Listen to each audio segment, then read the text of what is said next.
Hi everyone, it's Andrea from Frugally Sustainable, and I'm coming to you today again from my kitchen. Today we're going to talk about tincturing. In our series of creating a kitchen pharmacy, one of the great ways that you can, one of the great methods you can use to preserve herbs is tincturing. We've talked about drying herbs as a very traditional way to do that, one of the most common, but tinctures are also a very good way to extract all the goodness of the herb in order to preserve that to have throughout the year. So in the tincture that we're going to make today, I'm going to use this 100 proof vodka as our solvent. So basically what you're doing when you're creating tincture is you're getting a concentrated form of the herb into an extract so that it can be preserved and have a much longer shelf life. But the medium that you use or the solvent that you use can vary. It can either be some type of alcohol, vinegar, or even a vegetable glycerin is another great one, especially if you're going to be using it a lot on children or people who can't have alcohol. That's a great one too. But today, because I have all or mostly fresh herbs from my garden, I'm going to be using the alcohol tincture.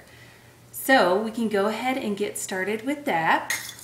Basically, tincturing is super simple. So my garden, we're here in Phoenix, so our growing season is a little bit different, but my little medicinal garden is overgrown with lemon balm, horehound, sage I have today.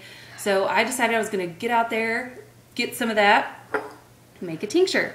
So here I have my lemon balm, and this tincture, by the way, is going to be great for cold and flu season. Whenever you feel something coming on, even treating the symptoms, this is going to be great for that later on in the year. But when all this isn't growing fresh. So here's my lemon balm, my fresh lemon balm, and I've already chopped it all up really good. You can either use like a blender, a food processor, or just hand chop it really fine so that you get a broader surface area for the when you're soaking the herbs. Greater medicinal properties come out that way. So you want to be sure that you chop it up real fine. And because we're using fresh herbs, you're going to want to measure out about 4 ounces of fresh herbs into a quart size mason jar. So I've already done all that measuring, and this is what we come up with. So there's my lemon balm. I also have some fresh horehound and sage, just garden sage, that I've chopped up, and we're going to add that all in here. And then along with all of that, something that is not fresh but dry that I got from Mountain Rose Herbs is my echinacea root, which is going to make this a super great immune building tincture. So I'm just going to pour that dried in there, and yes, it's okay to mix dried and fresh herbs. So we have that in, and you can see it's about 3/4 full, which is perfect. Then we're going to take the solvent. Like I said, in this case, it's the 100 proof vodka. No need to really measure this out. We're just going to pour this in over our herbs.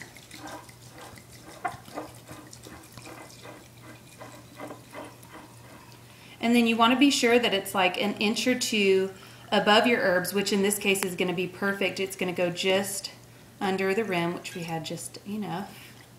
Yay. And so you see where you have like the 2 inches just about above your herbs. That is great and exactly what you're looking for. I'm just going to give this a quick stir to make sure we have all the plant material evenly distributed here. And tincturing is so great, especially with vodka, because what it does is it pulls out all the healing properties of the herb into your solvent, and it's just as good as having the herb, but it makes it so much easier to use. And like I said, the shelf life is great. So this is going to last us for about 5 years after we get done. Put the lid on. I'm going to give it a good little shake. I've already made a little label for it, which you want to be sure to label. And I just have the name, Cold and Flu Tincture, what it contains, and when I bottled it. So I'm going to go ahead and put that on my jar so I am sure to remember what I have in here, because I'm kind of horrible about that. And then I'm going to my back wall here, I have all my tinctures going, so I'm just going to put that there. And every day I give my tinctures and all my oil extracts a little shake, and I'm going to let it sit for about 4 weeks.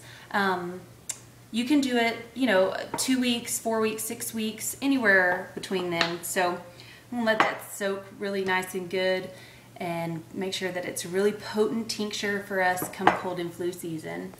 So I hope you learned a lot today, and on the post underneath this video, I'm going to give you guys like a PDF form that you can just print out. It's going to have a little bit more detail, probably some things that I forgot on this video, but sometimes it's just so much easier to show you, to let you see how easy it can truly be instead of just reading the words. But I'll give that to you in PDF. Print that out, put that in your herbal journal if you have that going, and yeah, enjoy preserving the goodness that's in your garden.